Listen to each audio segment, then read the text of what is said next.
You ever think about quitting? It's the combat of life hammering the snot out of you. Well, stand by, dig in deep, and get ready to get fired up with us. Welcome to the Team Never Quit podcast, the #1 podcast that inspires you to fight on. I'm your host, David Rutherford, here with Mr. Never Quit himself, Marcus Luttrell. Our mission is to help you embrace the suck of life, to teach you the values of working your ass off, and to interview the most hard-charging people on planet Earth. We know life is hard. It's time for you to suck it up, Buttercup, and let us teach you to persevere in every environment imaginable by sharing real-world lessons learned by those who never quit. That's right. It's time, Marcus, for us to help them defeat the negative insurgency in their lives. You fire me up. Are you ready? I'm ready. Let's roll. Let's roll.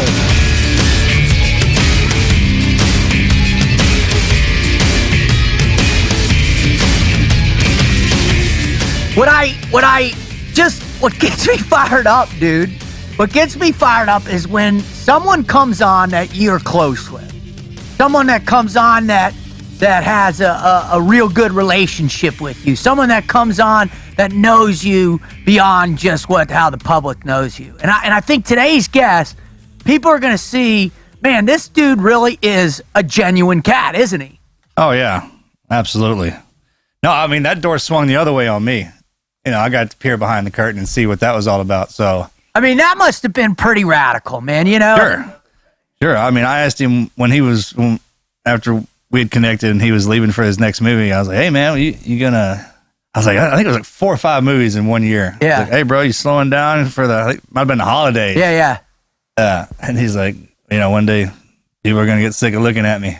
He goes, I got to take advantage of it while I can. I go, true that, right? Absolutely. He's just a ground pounder, man. He's a hard worker. I mean, pulled by his bootstraps kind of deal. So all you gotta do is look at the dude's his filmography or whatever you call that stuff at IMDb or whatever, and it's insane. And we'll talk about that here in a sec. But first, let's just welcome everybody to the Team Never Quit podcast with yours truly, Instructor Rut, and Mr. Never Quit himself, Marcus Luttrell. And it's our mission to inspire you to overcome the obstacles of life, to face all the adversity, and pretty much to recognize that you got the never quit mindset. It's inside you. It's down deep. You just got to let it come out, brother. You got to let it come out and recognize that we all face the combat of life. We all got to grind. We got to all feel the pain. We got to all get that next nut from the squirrel.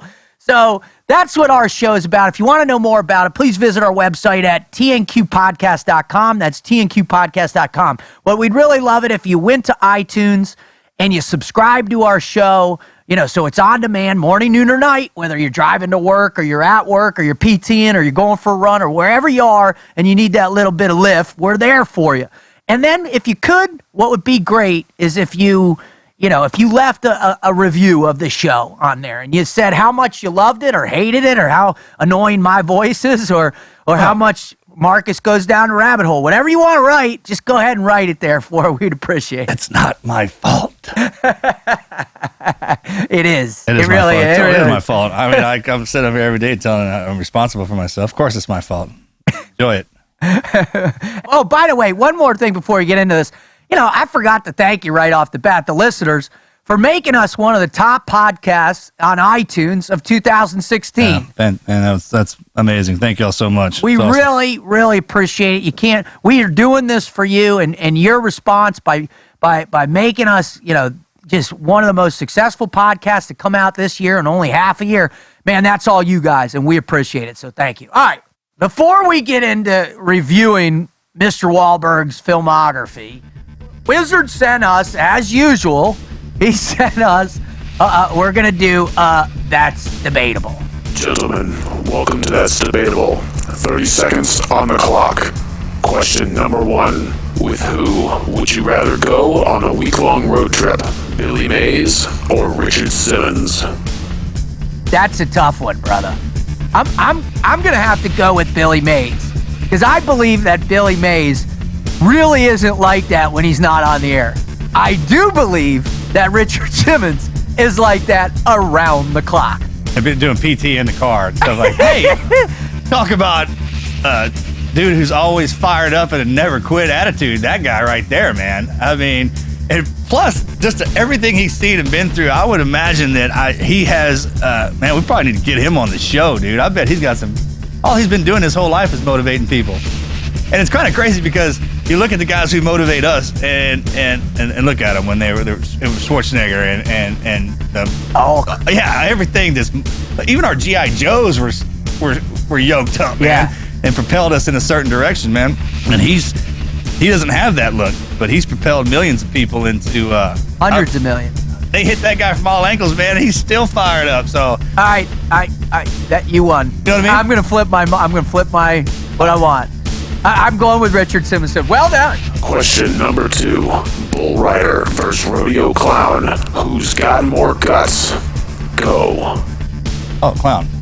I disagree, dude. How's that? Well, the dude's got to get on the bull. The clown might. I get so is the clown. And in between the gate and in that barrel, and not do every everything time. he possibly can. Not. Well, okay. Once not the every bulls, time. once the bull is that cowboy slips in that well, man, and that gate flies open, 8 seconds or not, right? He's pissed off because there's something on his back. Yeah. All right. From there on out, he's pissed off at the world, everything in front of him, and those clowns make sure that they are. I mean, you ever been next to a rodeo clown? Yes. Okay. As a wizard? No. I don't know. Probably. Here's my point. Hear me out. The Cowboys got balls that clank, all right? I mean, they're just unbelievable that the Cowboys get on that. I'm not taking anything away. They know I'm not taking anything. And they do it every time they're getting on. Yeah. The clown might not become engaged with the bull. So there's a chance, there's a slight variable in there that the clown might not have to engage, right? Yeah. Now, it is a different mindset that the clown's running into gunfire, so to speak, but the guy on the bull is riding the bull every time. He doesn't have a choice. So that's all I'm saying is there's and them guys switch every rider. Yes, they and do. the only reason and that clown stays in there. The only reson I'm saying this is just because of what the Cowboys say. You know, I mean, them clowns. Tough did say they're pretty hard. You know, I got enough buddies at rodeo and seen them guys. Guys I grew up with that were on the run, man. Right. They just kind of. I'm sticking That's with. a tough one, man. That's a tough one. I'm sticking with the rider. Stick with that. That's good. Question number 3. Would you rather have the ability to hold a conversation with your dog in English or speak any language on Earth instantly? Go. That's a good one. I don't even know how he comes up with these things. You got to be mentally unstable I just need to know where he's sitting right now. That's what I'm talking about. Oh, obviously totally. He's somewhere. It's just him and the dog. But it's one of those camp dogs, though. Yeah, exactly. We're going to speak English. All right, I'm gonna have to go with talking to my dog.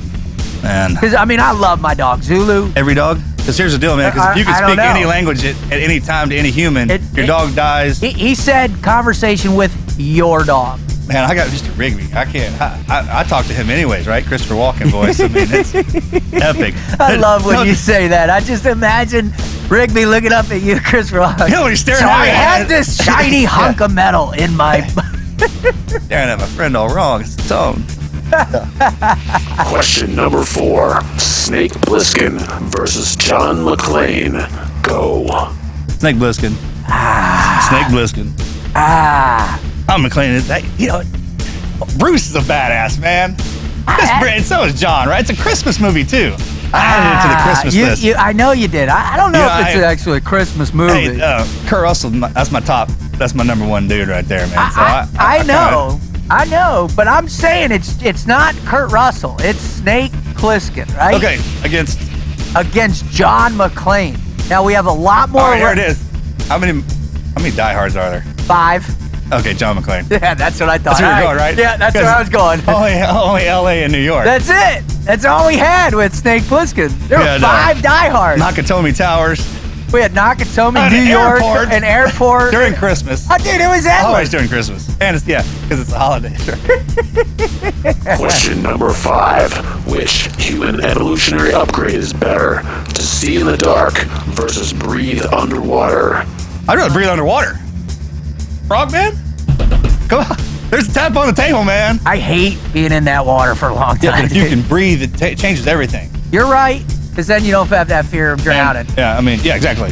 our biggest fear is is breathing. Yeah. I mean, it's constant, it's on your head all the time. Right. You know, when we go into the aircraft carriers, that's the most humbling training. That out of everything we do under the subs, under that aircraft carrier, man, you're looking at your buddy through his eyes and be like, hey, man, we go under here. If we lose each other, we ain't coming back, man.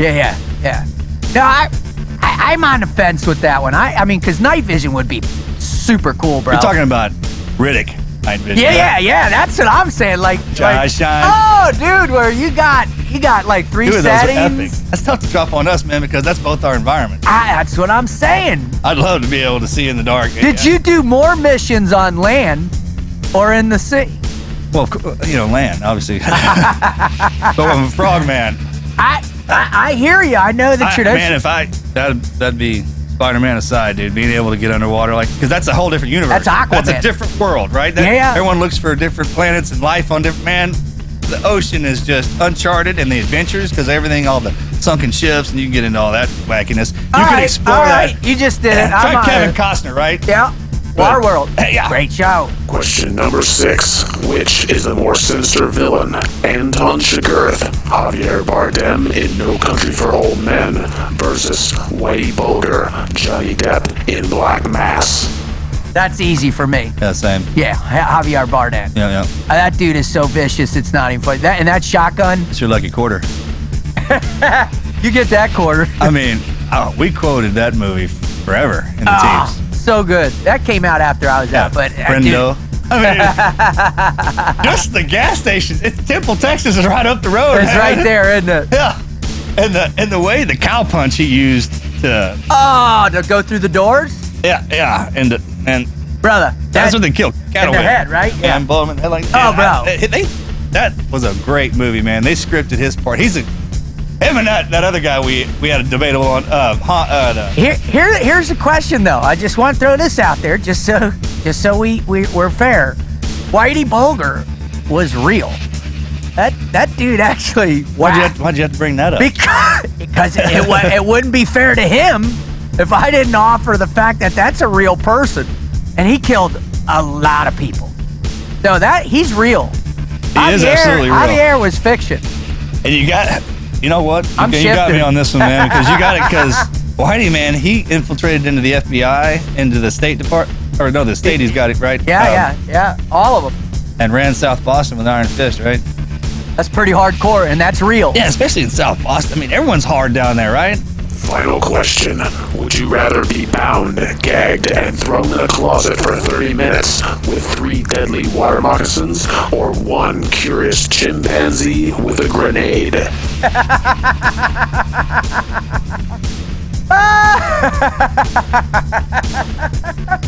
Good Lord.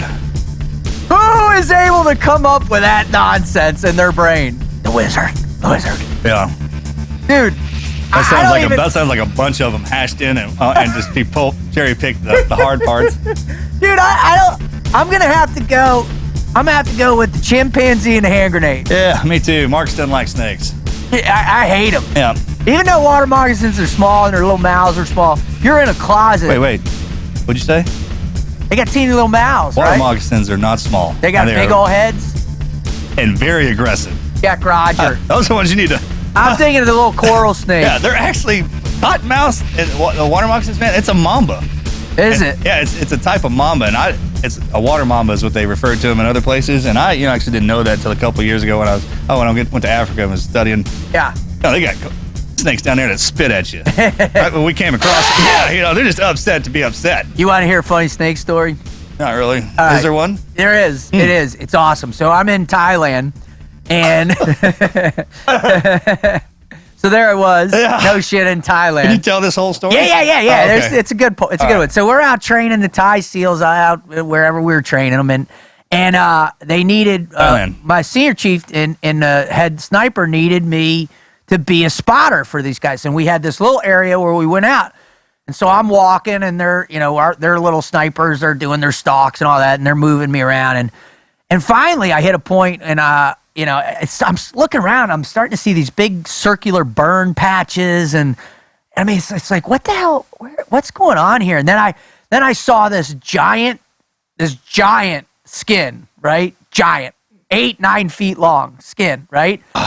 And I come over Raider, I go, Wally, dude, what's going on out here, bro? Can you ask, I think it was Porn was the guy's name, right? Can you ask Porn where we're doing? Of course it was. For our listeners, of course it was. Where are we doing this? What's going on with this little range? And he comes back and you could hear him laughing. And he goes, right, bro, I don't want to tell you this, but I guess I have to, being your chief. He goes, it is shedding season for all of the cobras. So you're in a high density cobra grass breeding ground. And I go, well, that's great. That's awesome. Grass up to my chest. I go, well, what are these burn marks? He goes, they also sometimes use this area for 40 mic range. Oh. Not at the same time, I hope, just for all intents and purposes. That was my snake story in Thailand. Anyways, all right. That's debatable. What do you think? Anything that shed its skin bigger than you, and it's bigger, right? I mean, I find sheds around here all the time, and they're good size, so he's bigger. And much bigger. Yeah. Oh, bro, it's nuts. So anyway, so that's debatable. Thank you. I hope you enjoyed that. I got a good kick out of that one, man. Wizard brought the heat on those questions. Yeah. It's getting deep. I can only imagine what we got coming up. Oh, my God. All right, let's shift focus, shall we? We've got a big guest coming on, probably.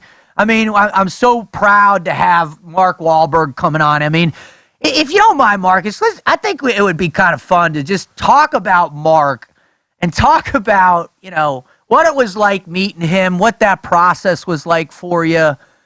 Take us through that whole thing, how it went down. Sure. When they're selecting the actors to be in the movie, Mark became an integral part of the whole film getting done, actually. I mean, owe him so much. But I don't know if we've ever talked about this. I didn't have a say in who played me. And when Mark's name was thrown out, and all the actors across the board were thrown out for playing everybody's part, was great. I mean, that was a great experience being a part of that and watching it go down. Pete's phenomenal at picking the right people. Yeah, dissect. Because think about this. And you kind of do until it's serious, right? Right. So everyone's like, who would you have play you, right? And you always throw out somebody right off the cuff. The Rock. I'd have The Rock play me. I like to walk like Denzel and John Travolta. There's, I was like, well, if you really have to do it for serious, I mean, seriously, like, hey, who do you, like, all right, man, let me start thinking about this. And when they threw Wahlberg out, I was like, yeah, and it just, the more time that went by and progressed and got to know him, because we grew up around the same time. I followed him. I mean, I've known him my whole life, right? Yeah. You have too, basically. So the first day I was going to meet him in New Mexico, we were out at the SWAT range. We were training the guys. All of them had been out there, and Mark was showing us. So Melly and I were staying in town, and then we were driving in. We just drive into the set in the morning when she came in to visit. Roughly around the same time Mark showed up. It's not kind of funny now that I think about it. But anyways, so we're driving out there, and Melly's going off. She's like, oh, I used to have posters. She's probably going to kill me for saying this. Like, yeah, but what girl didn't have? Calvin Klein, man. Come on. It's Marky Mark, dude. You had the whole Funky Bunch poster. Yeah, Van Damme was on the wall. Really? Yeah. Nice. Mine was Jimi Hendrix, Bob Marley, Apocalypse Now. Yeah. So we're driving out there, and she's like, I had posters. I had the biggest crush on him. He heard he's such a sweetheart. Well, you know how much I love my wife, right? I mean, It's kind of only one thing that sets me off, and I'm a guy's guy, and it's Mark Wahlberg, but so I'm sitting here listening to this 40 minutes. Yeah. And the whole time I'm like, all right, man, so we get out of the truck. I walk straight up to him, and he's like, hey, Marcus, Mark Wahlberg. And I was like, man, I thought you'd be bigger, man. What's up? My wife been, that's in my head there all the time. I was like, But, man, you gotta, growing up the way he did and the path he's taking, he's one of them, man, as soon as you kind of shake his hand and make eye contact with him, everything's on the level. Really? Yeah, man. And that's cool. He's such a professional at what he did that my confidence in the way he acts and the way he learns to play those parts, because he's done quite a few now. Yeah, and he's played a lot of real people, right? Yep. So what was that process like with him? I mean, was it the craziness like you hear, like with Robert De Niro preparing for Jake LaMotta? Was it some of those Denzel and some of the way people prepare for these roles? Like Penn, Sean Penn is notorious for just jumping deep into it. Al Pacino, all these guys these great actors. Did he? I mean, what was it like with you? I mean, Well, the most important thing that they did, man, is they had to be integrated with each other. yes, Team environment didn't matter with me, and that was when we were talking about doing the film. I was like, hey, man, you get somebody like that to play me, then people are going to understand who that lone survivor is, kind of deal. right. No one knew I made it out. I was the one that make it out of there. Parent side, team side, you know that. Yeah, yeah. That's why the actors this deck is stacked all the way across the board. And man, we were together all the. You know what it's like on the range? We're together all the time. I mean, then there's live fire going on, so then there's that trust level comes in pretty quick. They learn to move, Were shoot, you communicate. shooting with them? Yeah, yeah. So You guys, I was chaperoning them. Yeah, yeah. And then if we do a movement or something like that, they had a question, we go online and do our thing. But after a while, man, it was all. I mean, you see the movie. they look good, Yeah, dude. they move through They it look quick. good. And Were there moments where like you guys would go off and sit together? yeah, we go have dinner at the end of the day. Yeah, or right did you- out to the 'cause set together. I'm sure he had, because I'm sure he had a lot of questions for you about a specific moment. And Yeah, why he did. But you know it. what he was good about, man? We would catch each other offline because the other guys had to play our guys who were dead, Yeah, and they needed every bit of it.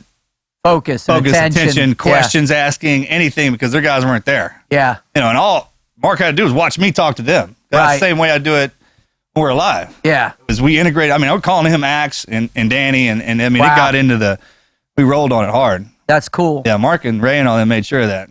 So it's Yeah, it's remarkable when you start to look. I mean, I pulled up his filmography, and man, when you start going down this thing, and you go all the way back from, Fear, Boogie Nights, Three Kings was huge. I remember that. A Perfect Storm, The Departed, Ted. I mean, Yeah, 1 and 2. Yeah, Pain and Gain, Two Guns, Lone Survivor, Transformers, Entourage, Deepwater Horizon, and the latest one coming out, Patriots Day, that came out. That's amazing, and that's just his acting, Yeah. much less his producing, which is off the charts and then too. he has the family. There's Wahlburgers. I mean, all his brothers are great. I mean, they're Yeah. the family. The mom's awesome. She's like my mother. Is she? Don't mess around, except for the North. Imagine yeah, that. yeah. There you go, right there. she's the Northeast version of Mama. Don't play around, man. That's cool, man. Well, I'm so excited, and I really appreciate you asking him to come on, and I'm really excited to see what he has. It has been because first couple of movies he did were serious, man. But his humor is the other guy's probably one of my favorite. Really? Yeah, man. Office Pop. Desk Pop. Desk Pop. That's right. I mean, just fantastic. Dude, it's so good. Let's bring him on. Without further ado, let's bring Mark Wahlberg on.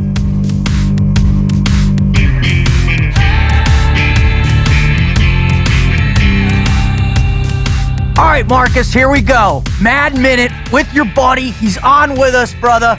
You got to bring it because I want to hear the funniest shit out of his mouth he's ever had right now. So go. First question. All right, brother. A movie character you'd like to play out in real life. Marcus Luttrell.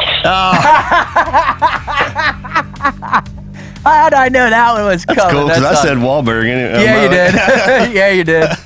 Oh, that's awesome. All right. What is your favorite childhood injury? Probably the scar when I bit through my cheek, as I was holding my mouth closed. It didn't break completely through, but I was holding my mouth closed. I jumped out of a tree and I hit my knee and bit through my cheek and my tongue. And I held my mouth closed until I got into the house with my mother. She's like, "What's wrong? What's wrong?" And I went, "Blah!" And the blood came everywhere. That's awesome. I love it. I bet she didn't even bat an eye, did she? No, I'm just right back in the station wagon. Oh, yeah, but it's tough. Station wagon. With the wood paneling Load sitting up. all the way in the back, dude. No No seatbelts. registration, no insurance. All right, that leads me into my question. What was your first car? My first car, I bought a Volkswagen Bug, like a 71 buggy from my boy for like $50. And I was 15 years old. I didn't have a license or anything. I always kept a car in the neighborhood. I just park it down the street and drive it around the neighborhood. That's awesome, dude. Oh, man. We started stealing my mom's station wagon when we were 13, driving around Boca Raton, me and my best friend, Rich. It was awesome. All right. Last question from me. What was your biggest failure in life? Probably the biggest disappointment was not finishing school, quitting school. Yeah. You got one more for him, bud? All right, brother. Would you rather change the past or see the future? Oh, see the future. That's pretty You good. asked me that a little while ago, I would have changed the past, but I kind of, go ahead. That's wisdom right there. That is wisdom. He was able to put it to bed, man. That's awesome. All right, Mark, thanks again, brother.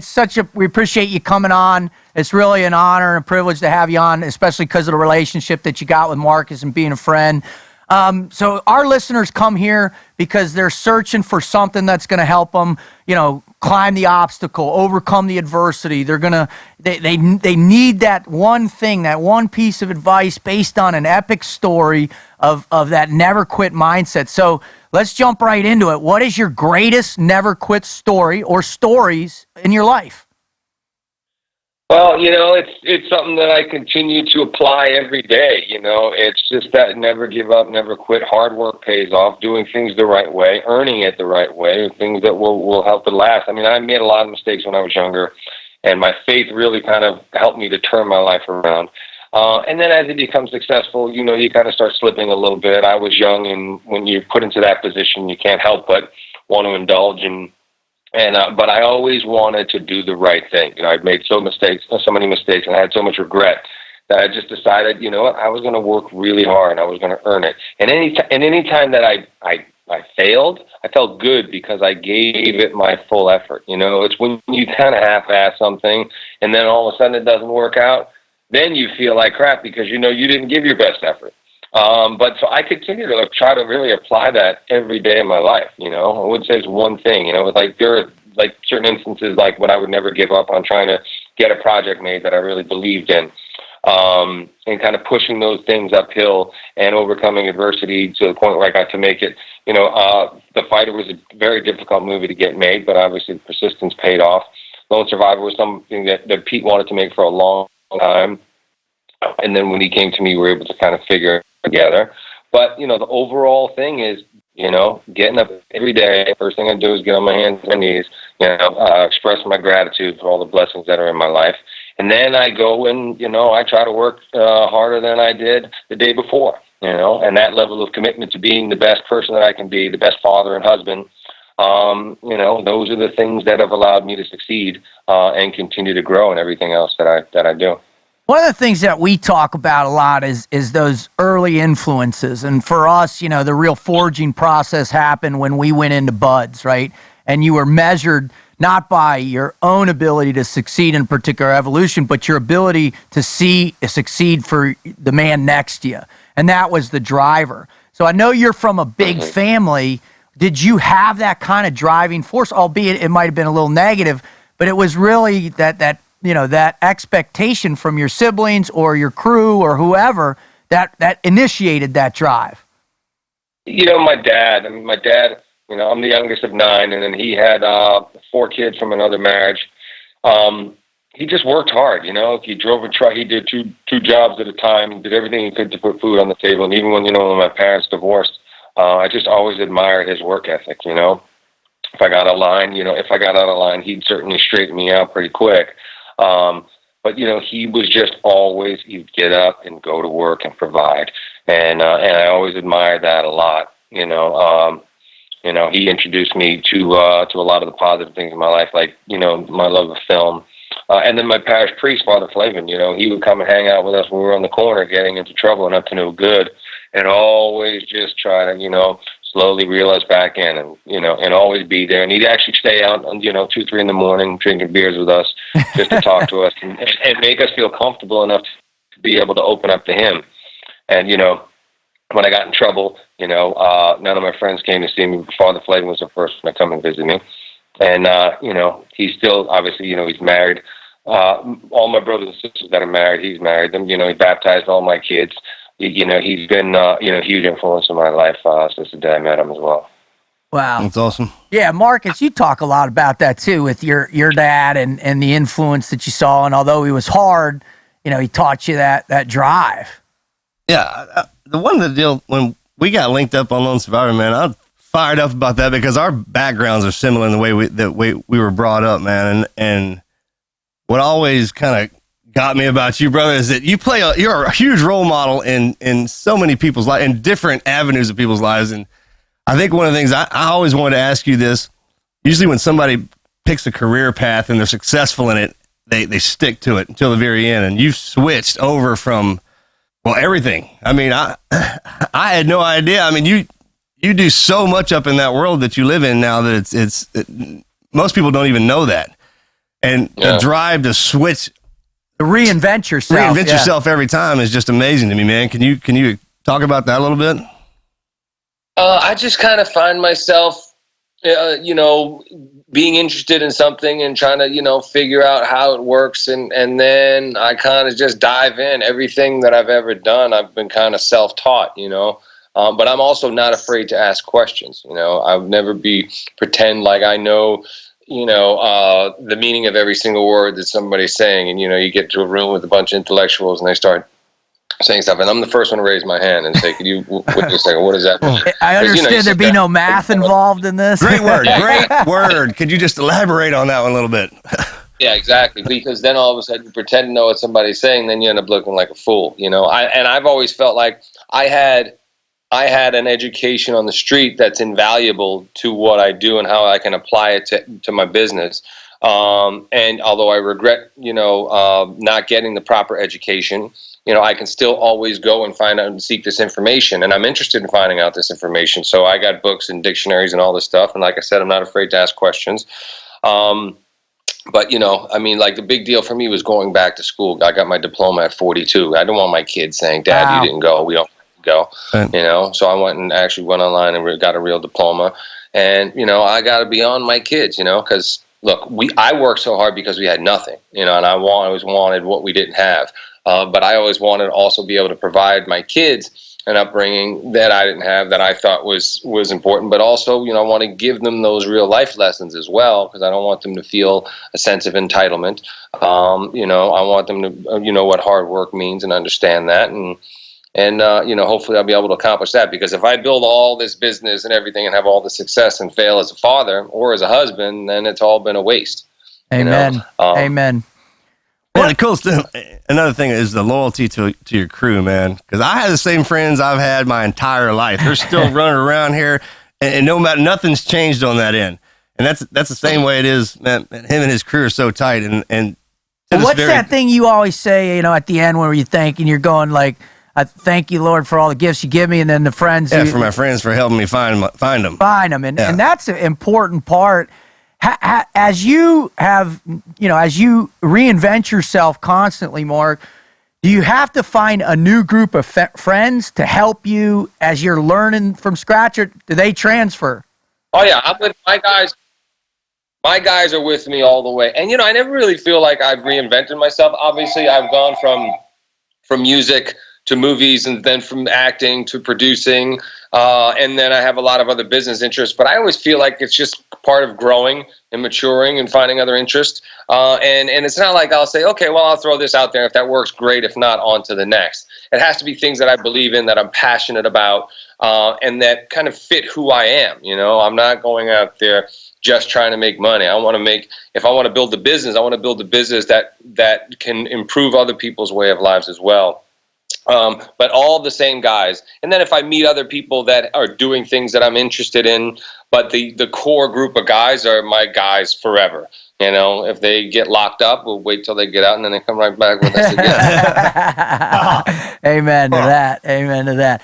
One of the interesting things that when we had Peter on the show and talking about, the set with Lone Survivor and all you guys was, and Marcus brought this up, was, remember when you were saying about the camaraderie with the team guys and the camaraderie with them and how it fused? Oh yeah, because we were together before the movie even cranked up for training, and it wasn't one of those deals where we kind of coached him into it. We just threw him in the deep end of the pool. He's been around. He's done movies before, so he's familiar with the weapon system. Some of those guys weren't, but it was live fire out of the door, moving and shooting, communicating. So what we didn't have to worry about on the set was them operating like a team. Right. And yeah, man, we were just there on the perimeter, just looking. If you would see them, we were watching down. If they had any questions, we'd shoot them back up. We saw something, then we put our 2 cents in. Yeah, and Pete was great about letting that fly too. Yeah.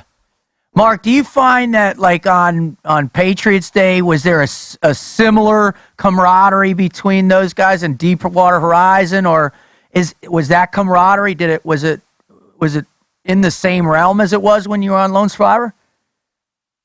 Well, when you make a movie like Lone Survivor, Deepwater, or Patriots Day, it's no longer about your individual experience as an actor. For us, I don't care what my Hollywood resume was, the movies I'd made in the past, whether it was Boogie Nights or Ted or all these other movies that I've been a part of that had, various levels of success. This was a movie that was about something that was extremely important, and everybody said, we're committed to getting it right. And as sweet as Marcus is, it wasn't one of those things where, we had their respect right away. We had to show them how committed we were and earn their respect. And to be able to do that is such a great feeling. I remember just, I hadn't experienced that before, where I just felt like to be welcomed by the SEAL community, for me to meet guys in the military and have them come up to me and genuinely thank me for telling that story and being a part of it. And I'm really just grateful that I had an opportunity to be a part of it.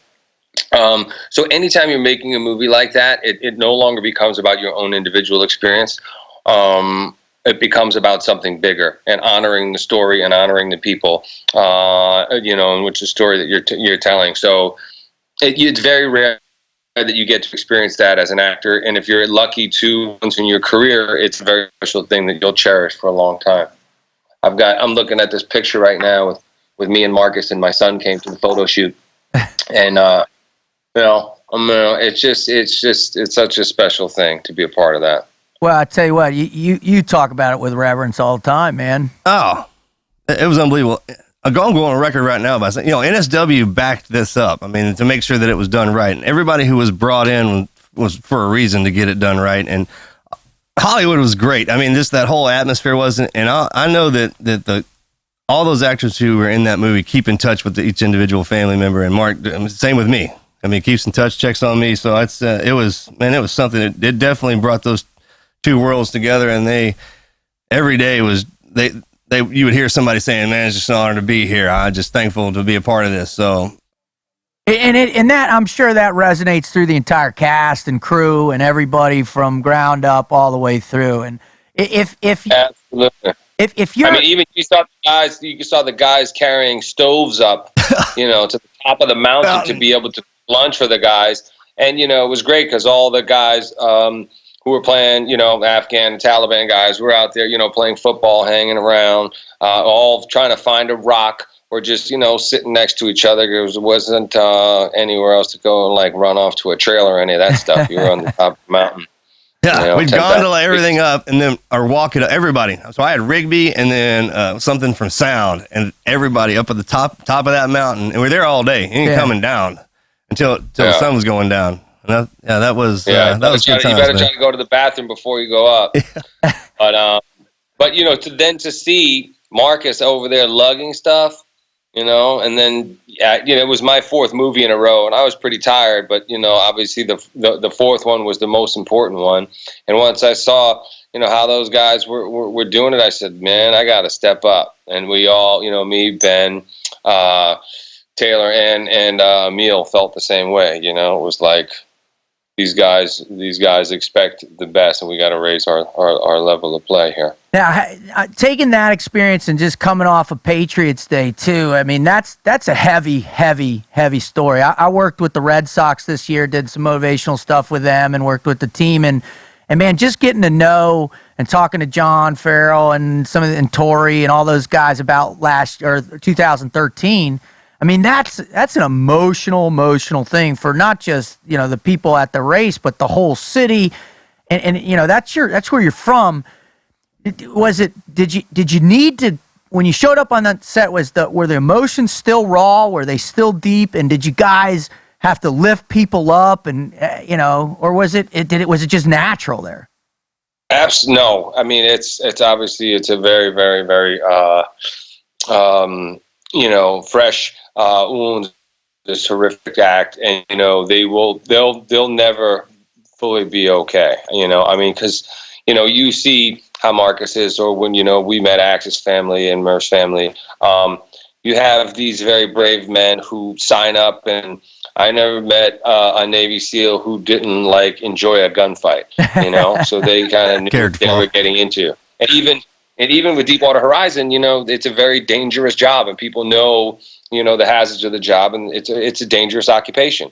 This is a totally different thing. You have innocent families, women and children going to root their loved ones on at a road race, and something horrible like this happens. So, and of course, me being from Boston, and them having somebody they can identify with and hold accountable, I think that was a bit of a relief for them. But, when I talked about being uncomfortable making the movie, but they were going to make it regardless, so I figured, you know what? If they're going to make it, then I need to be involved and I need to be in control, first off.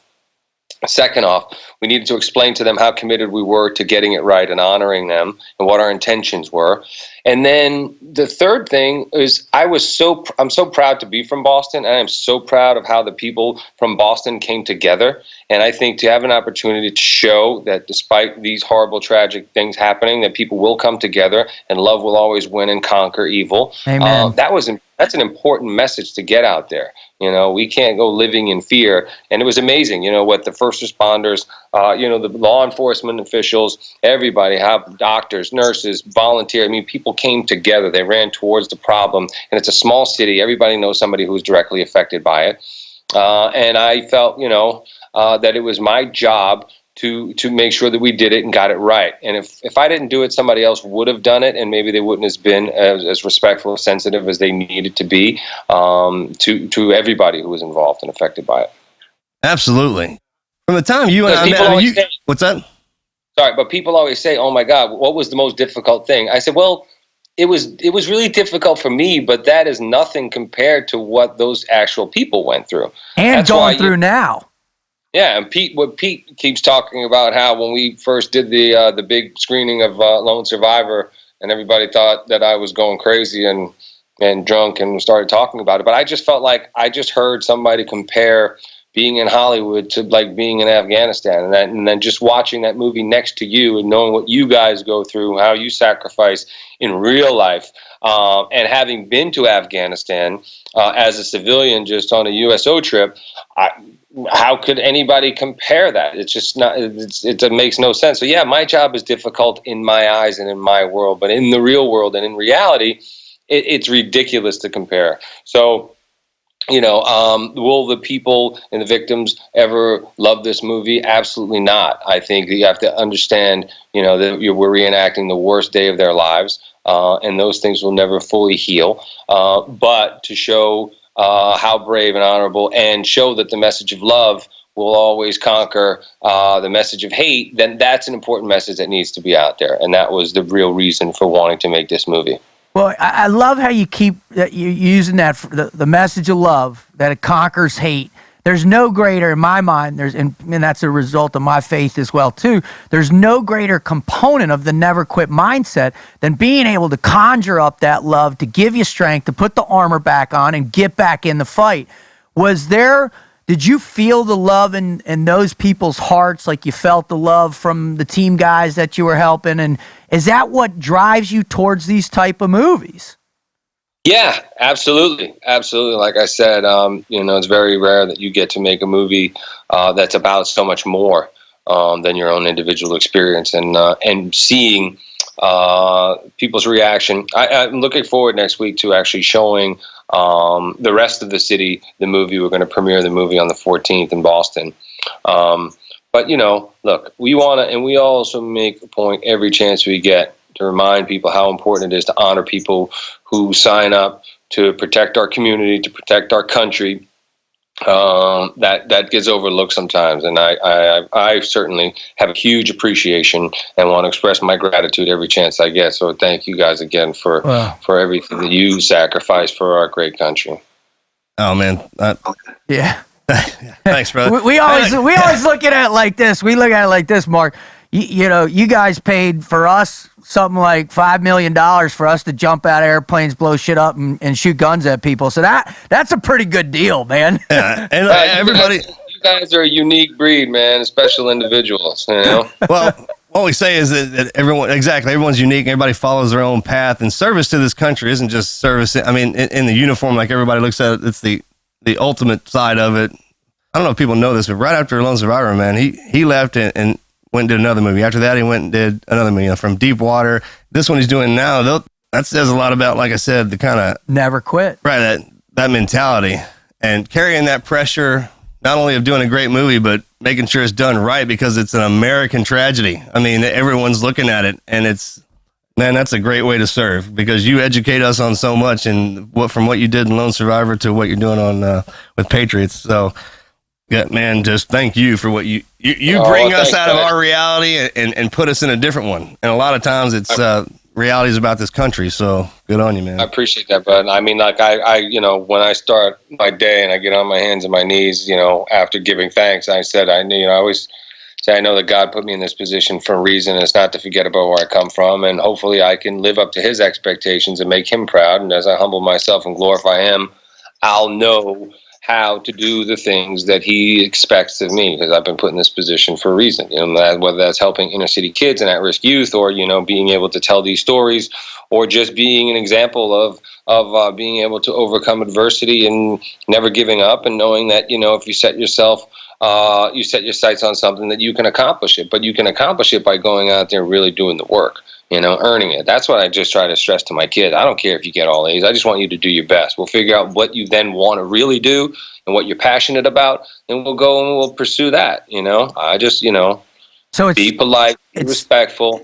It's staying with those core lessons that get you through the hardship, right? And those translate whether you're 18 or 80, man. That there's some consistency, and we're seeing that on this show over and over and over with whether it's you or it's Dustin Pedroia or Charlie Daniels. We're seeing this common thread.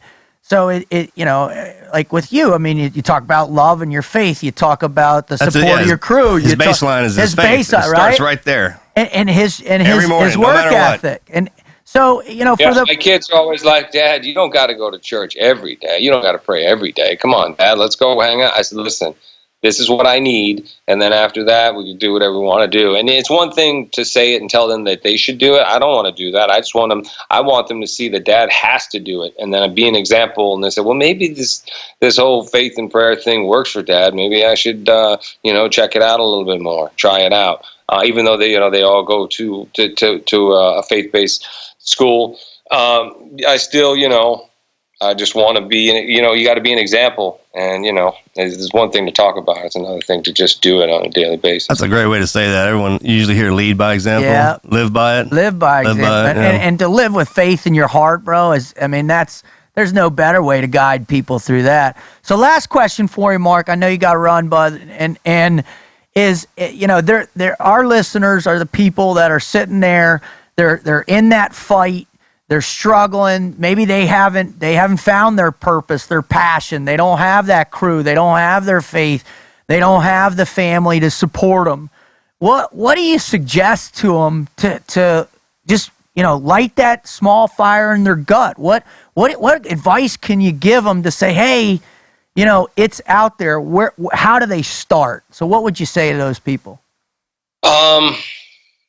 To take a moment to breathe, first and foremost. Think about how difficult a lot of other people have it. You think about, a cancer ward. You think about all these things, it could always be worse. Start with a little bit of gratitude, and then, start working, start chipping away. I've always felt like, you got to be in it for the long haul. Anything that comes, any overnight success isn't going to last. I don't want to win the lottery.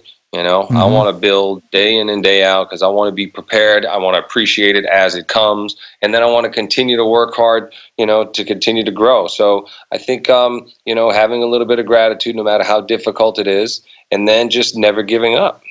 Awesome. What were the charities that you're involved in? I want to make sure everybody hears those. Well, we do, I have my own foundation, the Mark Wahlberg Youth Foundation, and most of the programs that we work with outside of like Boys and Girls Clubs of America and stuff like that are inner city charities, at-risk youth, things like that. I want to make sure the kids have an opportunity, because you'd be surprised I don't care where you come from. These kids, there isn't anything they can't accomplish by working really hard. Really? So we want to create opportunities for them, giving them school programs to go to, getting them out of the city, to go to camp and see what it's like out there in nature and experience that. But anything to do with kids and creating opportunities for them. That's cool, man. We ought to go work with some of those kids. Yeah. Well, Mark, man, thank you so much for your time and your insight, and I'm sure a lot of people out there are going to really gravitate towards your words. And for me personally, I've never gotten to thank you specifically, not only for what you did for my brothers and Lone Survivor, but also what you're doing for all these amazing stories, which really, in my mind, define the American never quit attitude. That even though in the greatest tragedies, the greatest adversity, we can come back, tell a story that inspires people. So it means a lot to me to not for just you being here with us, but doing that yourself. So thanks, brother. I appreciate it. Oh, thanks, brother, man. And Marcus, you know how much I love you, buddy. I'm proud to know you guys. Really. Yep, thanks again. Hug your family, brother. God bless you, Mark. God bless your family. Yep. Bye, guys. Thanks.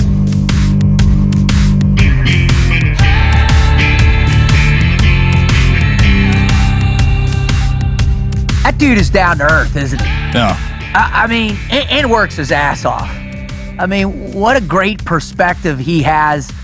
I mean, when you take a step back, right, and you really be objective about who he is and what drives him, it doesn't sound like I think probably you would imagine it would for one of the biggest Hollywood stars in the world. Yeah.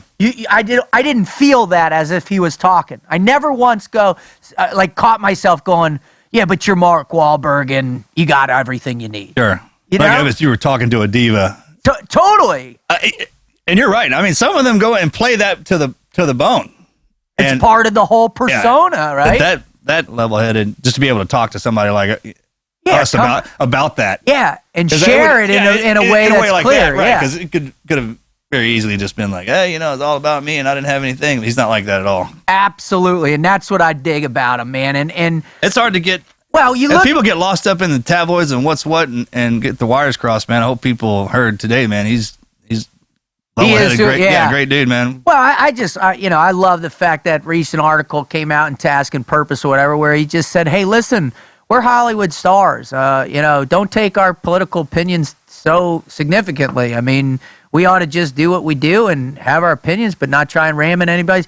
And I just like that. I like the guy that, like you said before, right? He's moved. He's at the top of his game. Right. That's knowledge just from somebody who's been around. Totally.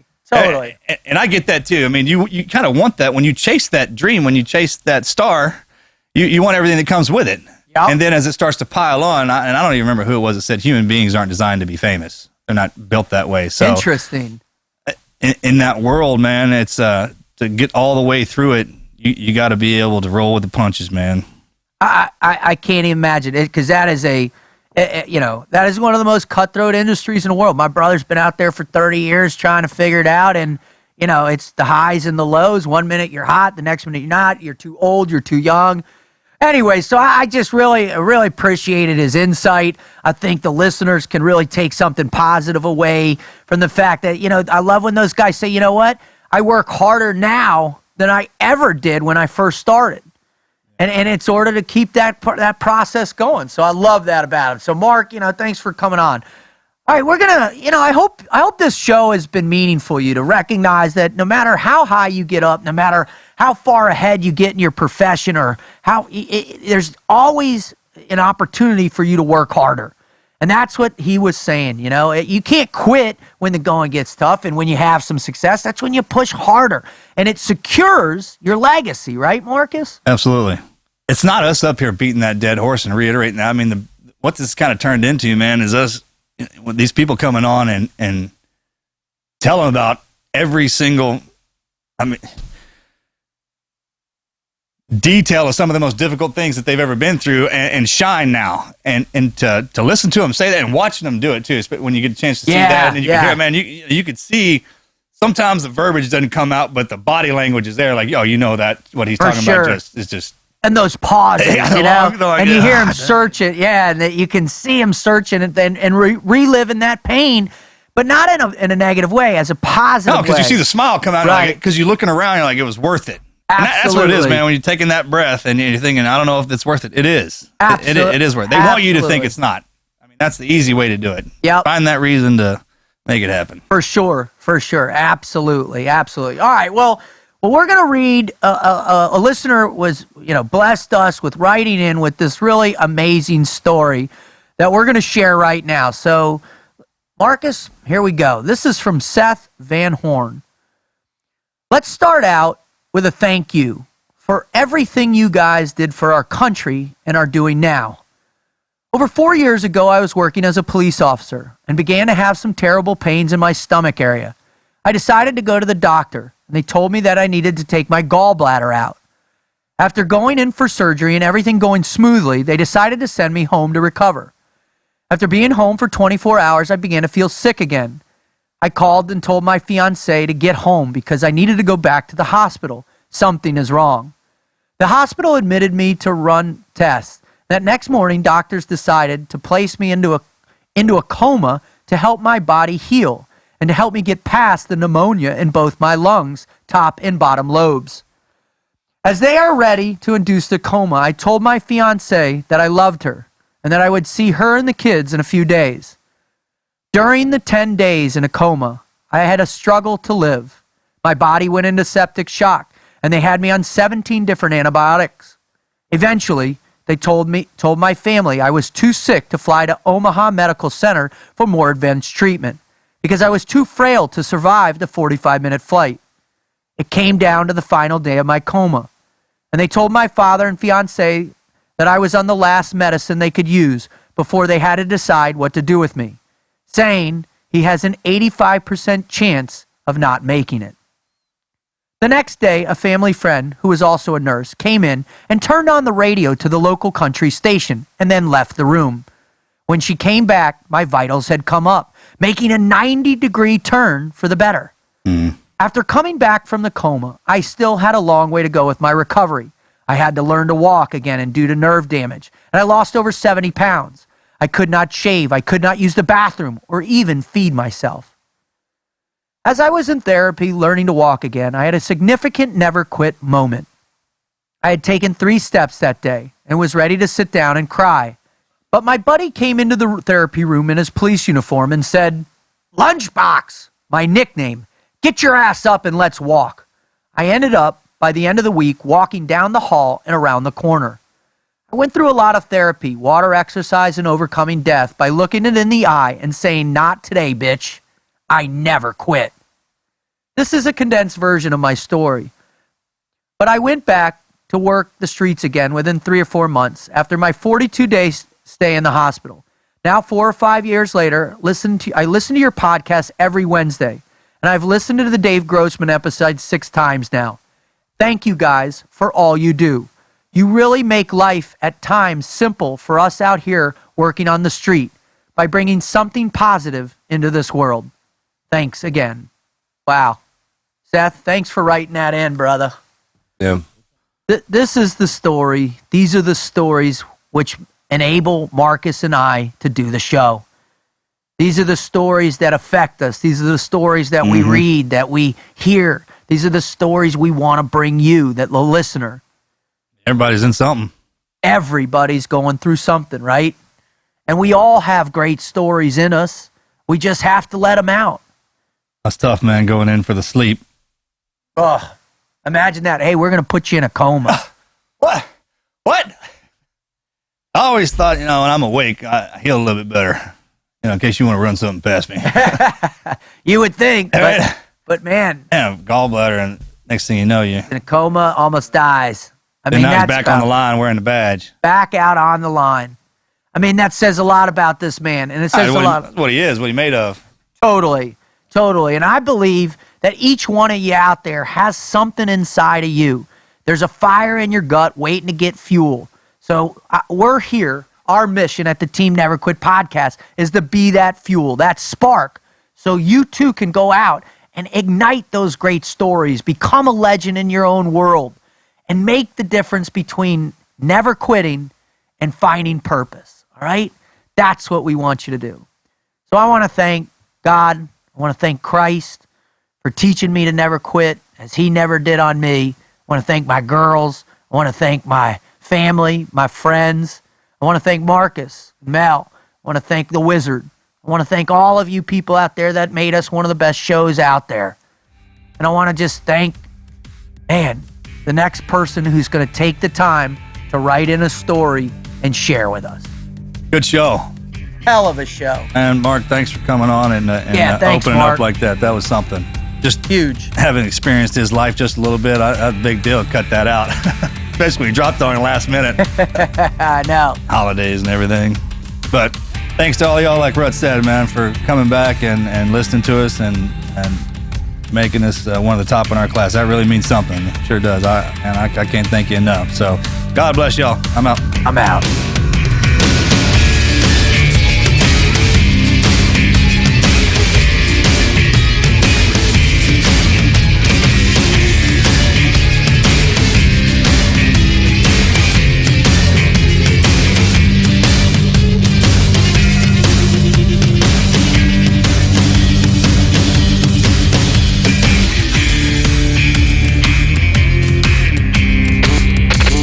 Never quit.